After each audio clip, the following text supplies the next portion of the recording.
their world. The continued aggression is shocking, and the harm being done to the civilian population of Ukraine is terrible. There is no doubt that the efforts of this Council must be to support the people of Ukraine and put whatever pressure we can on the government of the Russian Federation to end this aggression. But we should also not support the government of Ukraine in the banning of 8 political parties there as well. I think that is something that we have to stress. I believe that there is a need for some line of communication to be ready as well to push for a peaceful settlement of this conflict, and the Council of Europe should have a role in that. The Council of Europe can achieve this by keeping lines of communication open with the people of Russia. I think that it is important that those lines of communication, as outlined in the document, but aren't actually in the motion, should be kept open. Among the changes that the conflict is driving in Europe is the decision, apparently, of the Finnish and Swedish governments to ask to join NATO.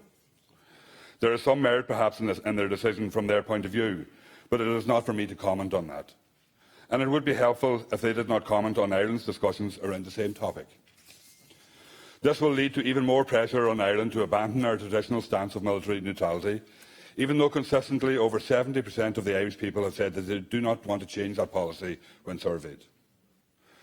But that does not seem to satisfy the warmongers in our own media, the government and possibly even the EU.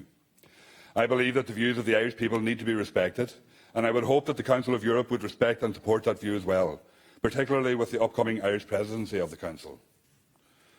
The idea that NATO is some great protection for the people of Europe, in my mind, is laughable. I believe that when the history of this conflict will be written, the role of NATO and the events that led up to it will be interesting to read. Although it might be the US and NATO that write that history, so maybe we will not see that.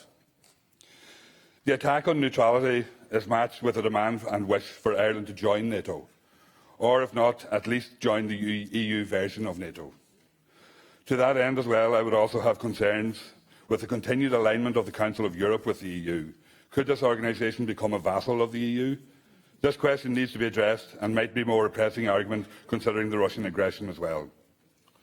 The Russian aggression is having immediate, deadly effects on the people of Ukraine, but there can also be long-lasting effects across Europe, and we will see that work out in the coming years. Thank you. Thank you very much.